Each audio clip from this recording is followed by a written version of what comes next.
So this will give us some idea. How does spirituality get connected to our daily life? Otherwise it may become academic or at the same sentimental or emotional level satisfaction. So we will just go through and see for ourselves.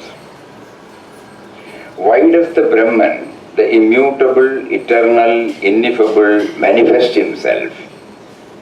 Why and how does the non-dual become dual? Advaita proclaims that duality is only an illusion. All is Maya. Brahman alone exists. That alone is Nitya. All else is Mithya. Once that is realized, the world of dualities will cease to exist. However, the Puranas give a sweeter explanation. Lord Narayana is the Supreme Person, equivalent to Brahman, and his creation is his Leela, his play, the cosmic game. He is pictured lying on his serpent couch with his consort Lakshmi sitting at his feet with eyes half closed, immersed in bliss. From this abode of peace, he decides to incarnate himself in order to enjoy his own creation.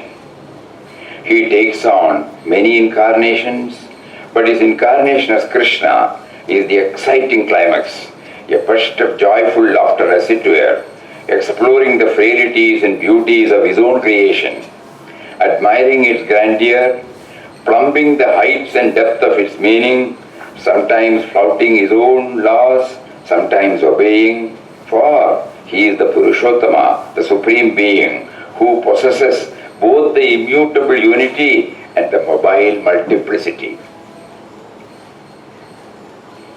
Who possesses both the immutable unity and the mobile multiplicity, variety. Lord Narayana is Satchidanand, existence, knowledge, bliss. And his incarnation as Krishna is the expression of his Ananda or bliss. Because of it, all creation is possible. Because of his play, because of his delight, because of his sweetness. Krishna is the incarnate divinity of love. He is the essence of the love of the divine, for the divine.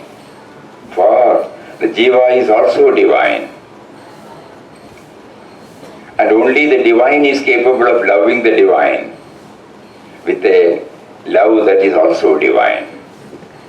Krishna is the supreme, eternal, infinite, immortal, self-play, self-issuing, self-manifesting, self-finding. The blue boy of Vrindavana is the Lord descended into the world play, descended into the world play, not world, from the divine Ananda. The chord of his flute seeks to transform the lower, ignorant drama of mortal life into this divine Ananda.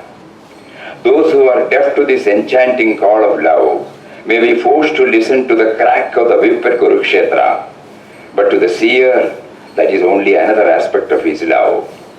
If he appears to break the established human molds, it is only in order to create new molds from higher planes, and for this he has to shock the sleeping mind of humanity in order to change, liberate, divinize it. He is the perfect love and perfect beauty, giving rise to perfect delight, the complete revelation of Satchidananda in a mortal frame. If this is Krishna, then what about the Jivas? Why and how did they manifest?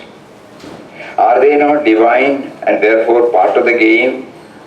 Why then do they not realize that it is a game? They means us.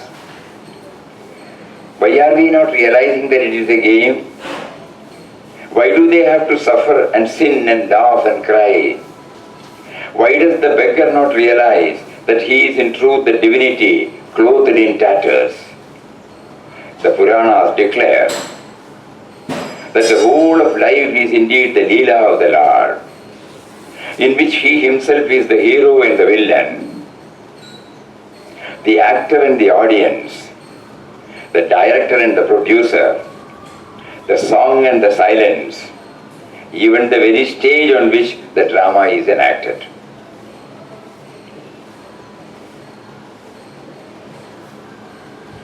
That's a quotation of Papa that wells up in our mind. Behold divinity in every aspect of this world Leela. Verily it is He at play in all beings and creatures. Behold divinity in every aspect of this world Leela. Verily it is He at play in all beings and creatures. The same in a different way. The Puranas declare that the whole of life is indeed the Leela of the Lord, in which He Himself is the hero and the villain, the actor and the audience, the director and the producer, the song and the silence, and even the very stage on which the drama is enacted. It is by a large mobilization of His Prakriti, His energy, His will and power, that He manifests Himself in all this multiplicity. But then the question arises as to why He allows Himself to get caught in the web of His own creation. Can the spider be trapped into its own web? The explanation is simple. The best actors are those who can completely immerse their private lives in the personality of the character they are portraying. Ananth will be able to say from his experience. The best actors are those who can completely immerse their private lives in the personality of the character they are portraying. So also in the cosmic drama, the supreme actor has to forget his true nature and allow himself to be caught in the web of his own Maya if he is to completely and satisfyingly enact the different roles. He becomes the king on the throne, the beggar in the street, the murderer about to be hung, the victim lying in a pool of blood, as well as the judge pronouncing judgment in the court. He is the sole actor, the sole enjoyer, the only experiencer, oblivious of his divine origin, submerged in the role. He is playing, laughing, crying, dancing, singing, living and dying. The Avadara comes in order to free the Jiva from this complicated web of divine origin and enable it to realize its own nature. Fortunate are those who happen to catch the lilting strains of His sweet music emanating from His magic flute. For them, the mundane world ceases to charm, and like the gopis of Vrindavan, they run in rapture to their enchanter in the forest, forgetting everything, spellbound by the form of that Lord of love and beauty, Shyama Sundara Manamohana Vanamali. Advaita seeks for this indefinable existence beyond personalities, but the devotee of Krishna sees in him the indefinable personality. By adoring him, by union with him, the Jiva can come to enjoy his own divine status. This is the promise made by him to Uddhava and Arjuna. Only then does the beggar realize that he was in truth the king who had taken on the role of a mendicant. Then the cosmic drama comes to a close, the curtain falls, the actor, director, audience remains in blissful, enraptured consciousness of himself as Sat, Chit, Ananda. This is the cosmic play, the play of God, inexplicable, tantalizing, adorable. Samarpanam at the lotus feet of Vanamari, the producer and director and sole actor of the whole drama. So this is the background. That is why Pujya Swamiji used to enjoy reading Mahabhagavat. And yesterday, as we shared, in the late, during the 70s, he used to write, compile anecdotes from Srimad Bhagavata and it was getting serialized in the vision. Later on, it was all compiled in the form of a book, and now it has come out in the form of a text. So we thought it would be appropriate during his centenary year,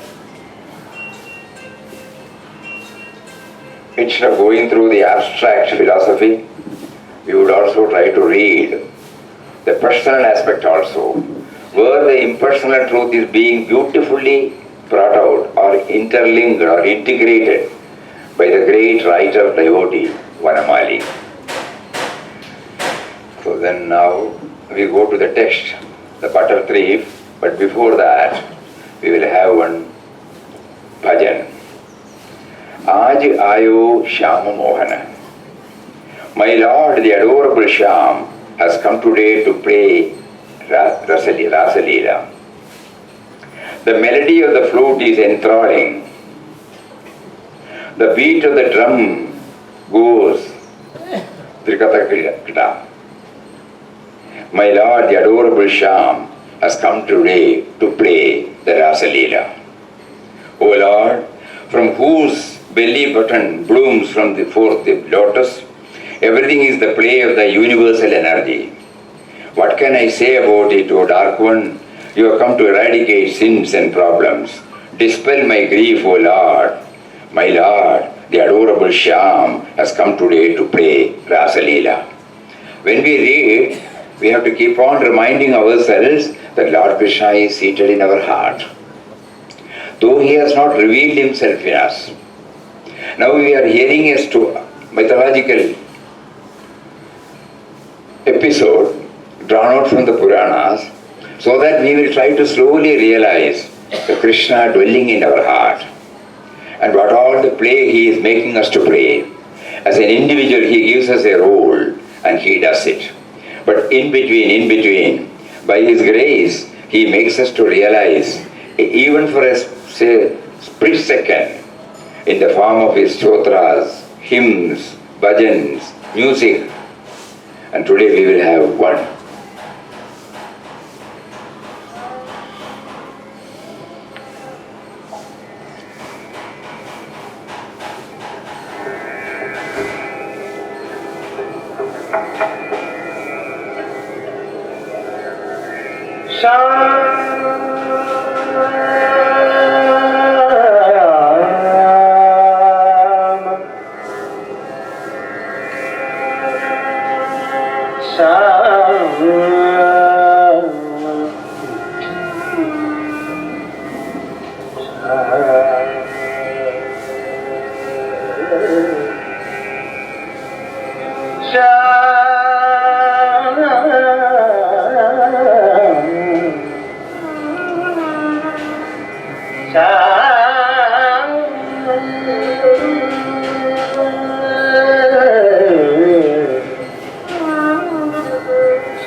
Very soon Balrama and Krishna began to crawl about, and they got themselves into more scrapes than any other children. There was never a dull moment for Yashoda. In her 45 years, she had never run so much. She forgot her normal household duties while watching the boys at play. Krishna would crawl forward very fast, then turn his head and look over his shoulder, when he heard the sound of tinkling bells from his own anklets, as if to see who was following him. That inquiring look was irresistible. Up she would jump, run after him, pick him up, kiss him all over the face. He would wriggle out of her arms, crawl as fast as he could, with bells tinkling and feet tinkling, like twin rose petals blown in the wind. Where was he? By the time she caught up with him, he would be with the big mother cow, pulling off her young one with one small hand and drinking milk straight from the udder, as he had watched the calf do. Yashoda would scream in terror, for the cow was noted for her vicious nature, and she was already shaking her head in a menacing manner, bringing her huge horns closer to the child. Yashoda would stand petrified, not knowing whether to run and pick up the child, or whether that would irritate the cow further. But as she stood rooted, this fierce cow would put out its rough tongue, lick the little bottom, as affectionately as she licked her own calf. Krishna would turn around, look at his mother, as if to say, "See, mother, all creatures love me, for I am the soul of all." But poor mother, she would think it was another miracle, and she would snatch him up, tell him never to do such a thing again. So then he would follow her into the kitchen, put his hand into every pot until he came to the one with the butter, eating some, pasting the rest over his face. And the little kittens would come, mewing and lick his face with delight. The mother was now in a dilemma, not knowing whether to attend to her household duties or to watch the child. So playful and restless was he that he had to be constantly guarded from the dangers of cow, fire, cats, knives, ponds, thorns, and birds. Once he started to toddle, it was even worse. One day Yashoda heard him call her excitedly, and she rushed out to see him dangling perilously over the well. "Mother, mother, come and see. There is a little boy like me in the well. Please come and take him out, mother." Yashoda rushed and caught him. "Never do that again," she admonished. And ever after that, every time she drew water from the well, she would imagine his face peeping from the water. There was no mischief he was incapable of doing. The little hands were busy with everything. One moment he would be brandishing the kitchen knife. The next he would try to pluck the hot coals from the fire. So at every moment of the day, Yashoda kept running after him, and for the rest of her life to come, she continued to see his face everywhere. In the coals, in the fire, in the water, near the cow, whether she was cutting vegetables or plucking flowers. Thus did he prepare her for the separation to come. This is a lesson to all housewives.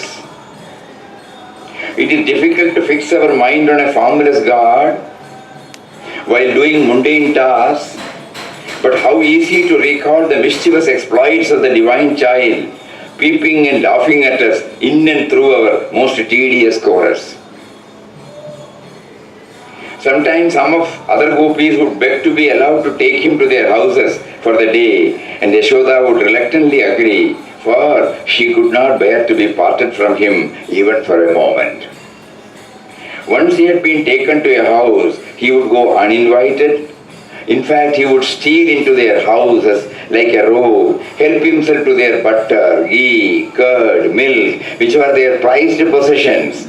Such is his kindness that once we invite him into our hearts, he will become unbidden, steal the butter of our love, bless us with the riches we have never asked for. Every time, the writer devotee, links it with our daily life. One day the gopis gathered together and began to speak of Krishna's pranks to his mother. The charges against him were numerous. He comes and releases the cows before milking time. He steals the butter, milk, curd, and after consuming what he wants, distributes the rest to his playmates if they are there, or else to the kittens and baby monkeys who follow him. in the hope of getting something. After he has had his fill, he breaks the pots. If we scold him, if he laughs at us, what should we do with him? Why don't you give him what he wants? Asked the doting mother. After all, he is only a child and he loves all these things. Why don't you give him a glass of milk and some butter as soon as he comes? At the end of the month, you may present the bill, I will meet it. Oh, but we do give him. We give him as much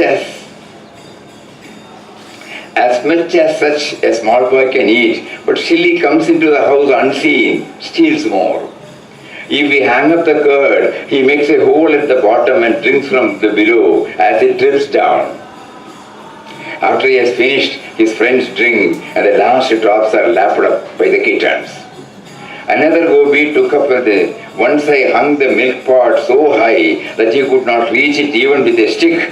And do you know what he did? He dragged the pounding stone from outside. I don't know how. Then he climbed upon it, broke the pot with a stick, opened his little mouth, stood there drinking the milk that was pouring down. Half went into his mouth, some over his body, rest on the floor, to the delight of the waiting kittens. Now look at him, standing there, the picture of innocence after having done so much of mischief. Krishna was hiding behind his mother and peeping out. His face quivering with pretended fright and his eyes anxiously rounded at hearing these accounts of his misdeeds. He was sucking a worried thumb and peeping worriedly at his mother's face to see how she was taking it. Yashoda's only response was to laugh. She could not bring herself to scold her darling for any reason. Never mind, she comforted the gopis. I will replace your mud pots with golden ones. Thus each of them got a golden pot in lieu of the mud pot he had broken, and this was exactly what he had wanted. For he wanted them to enjoy all the luxuries which were there in his own house. But still the complaints grew as Yashoda started watching her little son very carefully to find out when he went and perpetrated these misdeeds. She soon came to the conclusion that he could never have done any of the crimes that were being laid at his door, for the simple reason that he was never out of her sight for more than a few minutes at a time. Is it possible that these gopis are making up these stories to get golden pots? She wondered. Just then another gopi came with a different tale. Just listen to this, mother. You know that I have started being very careful with my things and always keep them locked so that Krishna can't get to them. Yesterday, he was really angry when he found nothing to steal, so he gave a pinch to my little daughter and made her wake up and scream just as he was leaving. Krishna grinned with this when he heard this, for the child was Radha, who was going to be his beloved playmate in the future, and he was asking her, why are you wasting time sleeping when you would be concentrating on growing up? What knowledge can you have of happiness that makes you smile now? I will show you such delights that nothing else can be comparable. So saying, he had pinched her, and she had awakened squealing. Yashoda could not believe what the gopi was saying. So she said, well, next time he does something of that kind, just catch him, bring him to me, I will punish him. The gopi agreed doubtfully, for she knew him to be a slippery customer. However, with a little luck, she managed to catch him red-handed the next day, when he was actually standing with his hands in a pot of butter. She grabbed him by his buttery hands, dragged him to the house. Just as they reached the turning, he said, look, what is that? She relaxed her hold, turned to look. His buttery hand slipped out of his grasp, and off he went like a streak of blue light. She panted after him, but he was all quicksilver, and he was all lead. She puffed it into his house, found him sitting in his mother's lap on the swing, looking a picture of innocence. Ah, this is where you have got to, is it? She asked. Look, Yashoda, I had caught this child stealing butter hardly 10 minutes ago, and I was dragging him here to show you. Just as we reached the town, he was off like a shot. Now look at him, sitting here as if butter would not melt in his mouth. Yashoda looked at her in astonishment. Now she was sure that the gopis' powers of fabrication were enormous. What are you talking about? She asked. This child has been sitting on my lap listening to a story for the past 1 hour. How can he possibly have been with you 10 minutes ago? The gopi stared. She should have expected this. She thought resentfully. Naturally, a mother would side with her child, but a barefaced lie. How could Yashoda make up such a story? The two of them kept silent while Krishna smiled. At last, seeing the gopis' crestfallen look, Yashoda said kindly, never mind, next time you catch him, be sure you tie him up securely, bring him to me, and I promise to punish him. Happily for the gopi, she was able to test the truth of this promise the very next day. Krishna allowed himself to be caught, for after all she was Radha's mother. Determined to take no more chances, she put him inside a big, heavy chest in a corner, locked it up, pocketed the key. Just you wait there, you little rogue. Think of some new mischief while I finish my work and take you to your loving mother. Then we will see. After finishing her work, she lugged the heavy chest up the small incline leading to Yashoda's house. Here he is, she panted in triumph. Here is your innocent son. I have caught him and locked him up. When did you catch him? Yashoda